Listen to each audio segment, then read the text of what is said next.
Hello friends, welcome you all to your channel Pharmacy Zone. दोस्तों, हम लोग आज पढ़ने वाले हैं बी फॉर्म 8 सेमेस्टर के सब्जेक्ट फार्मा मार्केटिंग मैनेजमेंट के topic quality and quantitative aspects of pharmaceutical market. आज हम देखेंगे कि क्या क्वालिटेटिव एस्पेक्ट्स हैं एंड क्या क्वांटिटेटिव एस्पेक्ट्स हैं फार्मास्यूटिकल मार्केट के।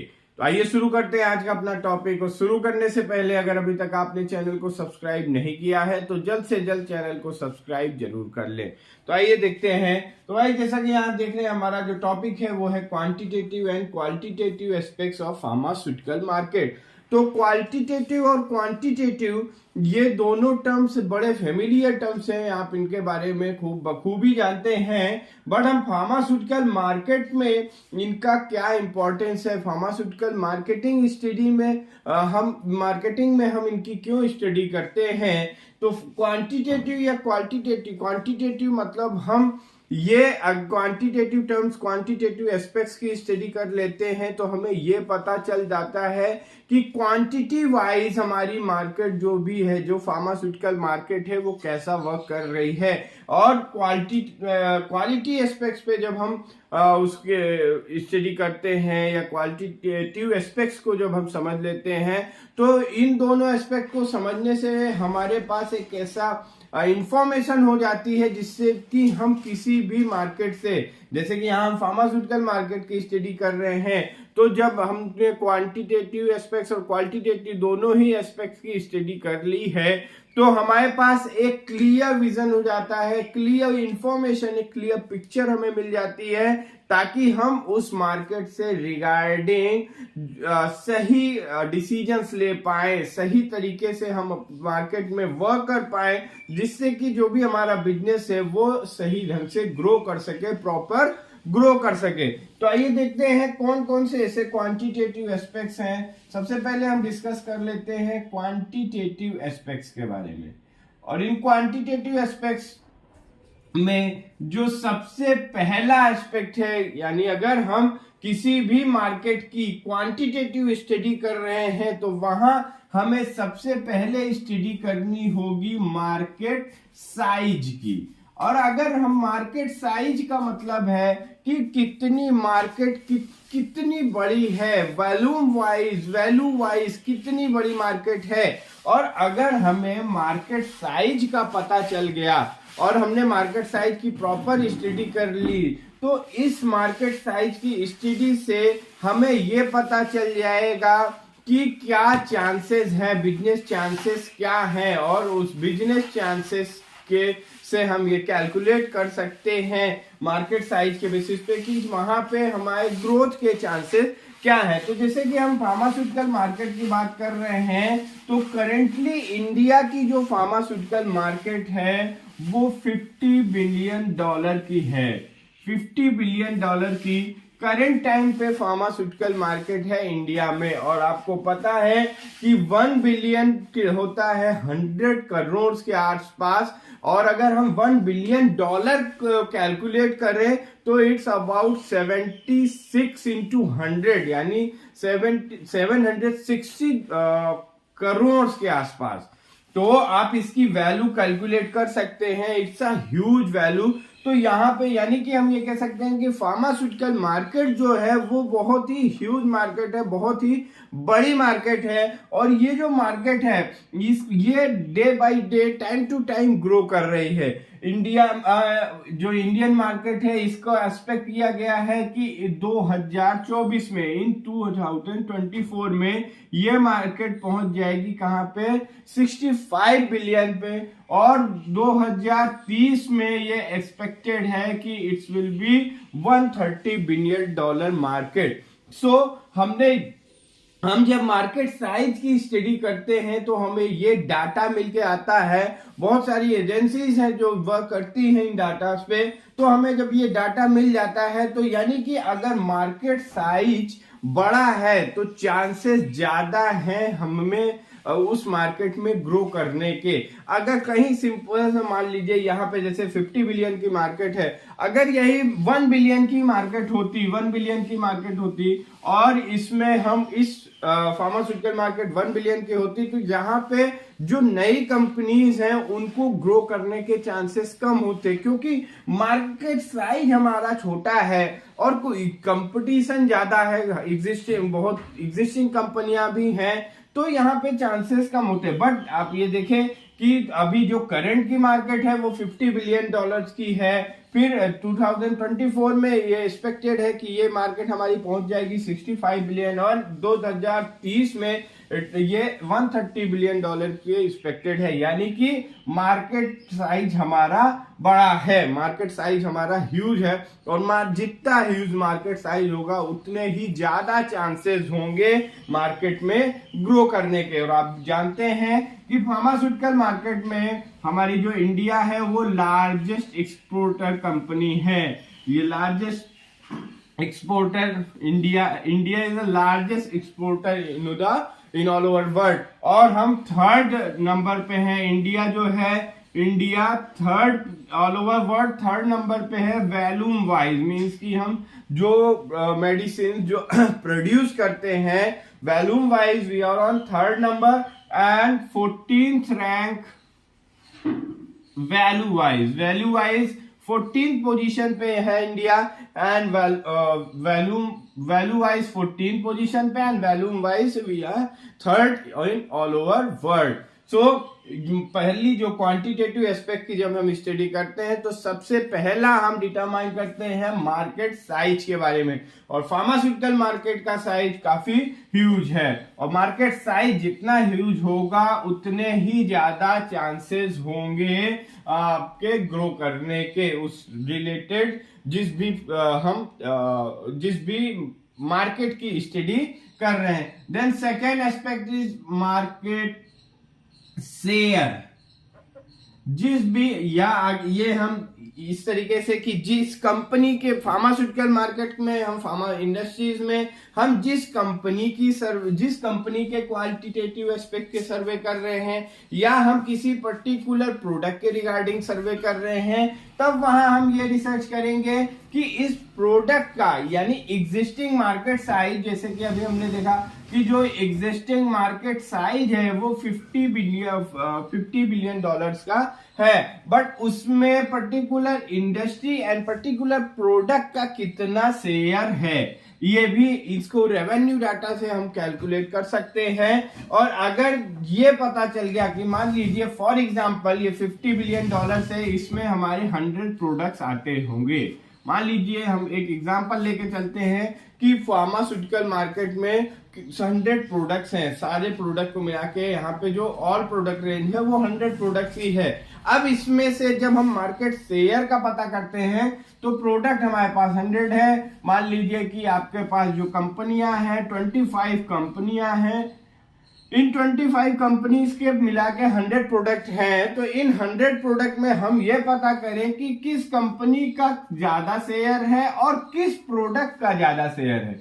तो मान लेते हैं हमें ए प्रोडक्ट का और यहाँ पे बी कंपनी का ए प्रोडक्ट रेंज का शेयर सबसे ज्यादा है, या तो हमें ये पता चल जाएगा कि जो इस पूरी मार्केट में जो सबसे ज्यादा ग्रो कर रहा है या सबसे ज्यादा जिस प्रोडक्ट के शेयर है, शेयर का मतलब जिस प्रोडक्ट की सबसे ज्यादा होल्ड है वो है ए प्रोडक्ट। तो अगर हम इससे रिलेटेड कोई प्रोडक्ट लेके आएंगे मार्केट में, या हमने ये एग्जिस्टिंग कंपनी के लिए हम स्टडी कर रहे थे, तो ये जो प्रोडक्ट है अगर हम इसमें और कुछ नए फीचर्स ऐड ऑन करेंगे तो हमारा मार्केट शेयर और इंक्रीज करेगा, या जो कंपनियां इसमें कॉम्पिटिटिव कंपनियां हैं वो भी अपने इस प्रोडक्ट में या इस प्रोडक्ट रेंज के साथ आ सकते हैं, या इस प्रोडक्ट में कुछ वो यूनिकनेस करके मार्केट शेयर को बढ़ा सकते हैं।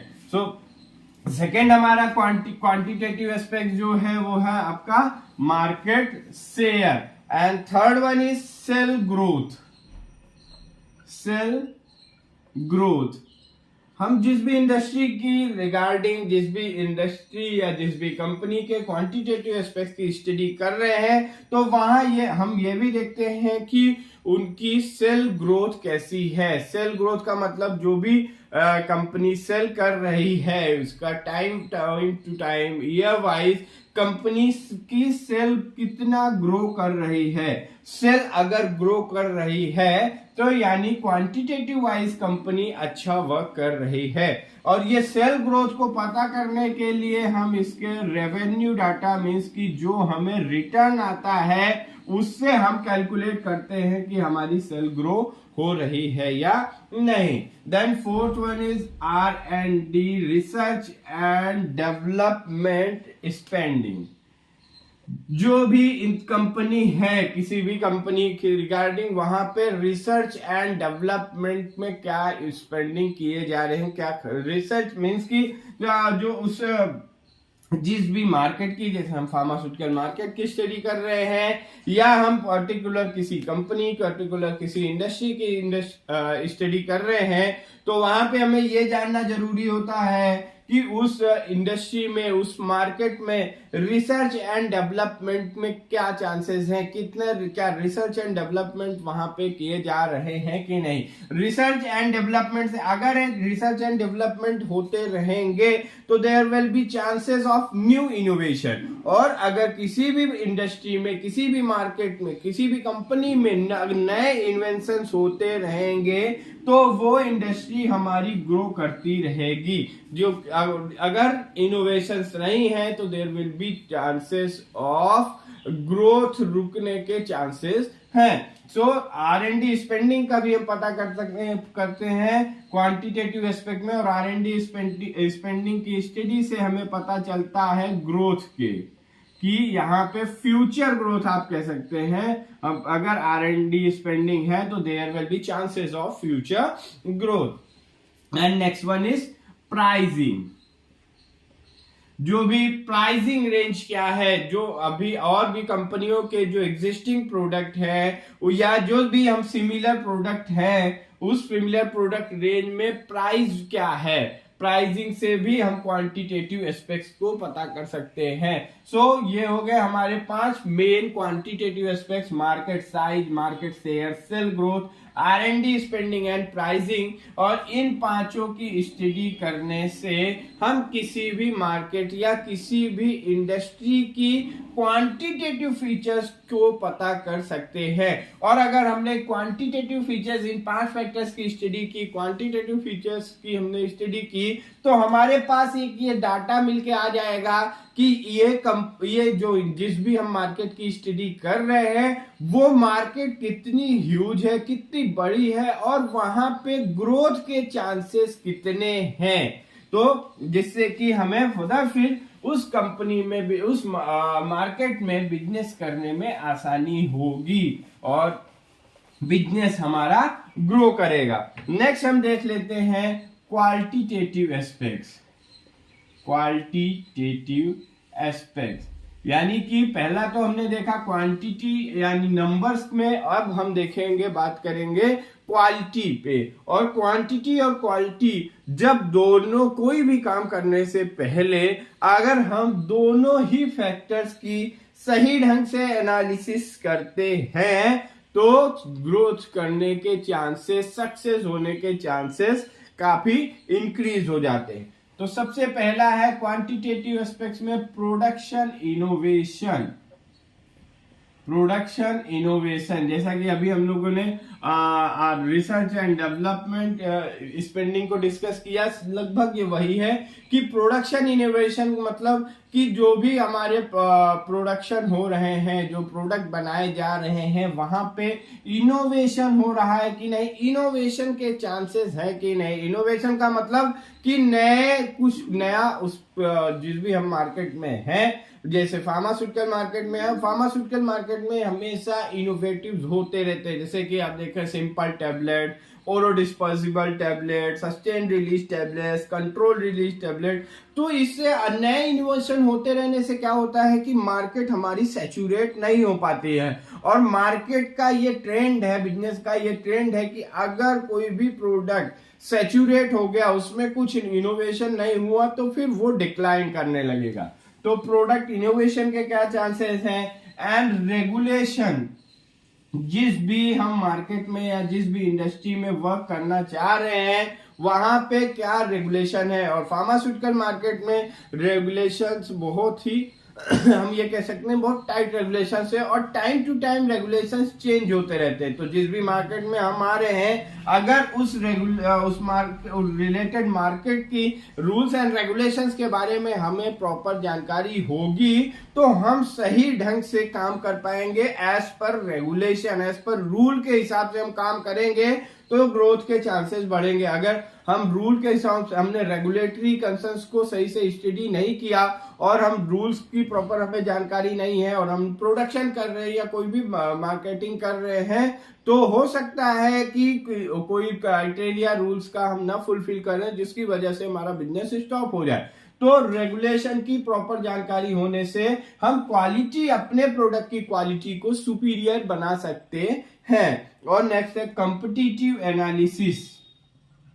क्वालिटी वाइज वर्क करने के लिए कॉम्पिटिटिव एनालिसिस होना बहुत जरूरी है। जो भी मार्केट में हमारा कंपटीशन है, जो भी कंपनियों से कंपटीशन है, जो प्रोडक्ट से कंपटीशन है, अगर हम उनकी प्रॉपर एनालिसिस, कॉम्पिटिटिव एनालिसिस होगी तो फिर हम सही ढंग से वर्क कर पाएंगे। सही ढंग से वर्क करने का मतलब है, अगर हमें ये पता होगा कि जो हमारा कंपटीटर है या हमारे जो प्रोडक्ट का जो मार्केट में कंपटीटर प्रोडक्ट्स हैं वो किस तरीके से वर्क कर रहे हैं, जो हमारा नियरेस्ट कंपटीटर है या जो हमसे आगे का कंपटीटर है उनकी वर्किंग स्ट्रेटेजी वो क्या नया कर रहे हैं, और उस हिसाब से हम करेंगे तो हम प्रोडक्ट, जो भी हमारा कंपटीशन है उसको बीट कर सकते हैं।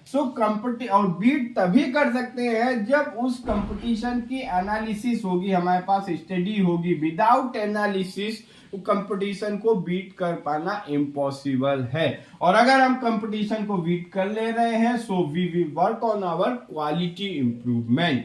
देन नेक्स्ट वन इज आपका है मार्केट ट्रेंड्स। मार्केट ट्रेंड का मतलब है कि मार्केट की स्टडी होना भी जरूरी है कि मार्केट में क्या चल रहा है, कौन से प्रोडक्ट चल रहे हैं, क्या मार्केट में इस समय नया चल रहा है। And last one is public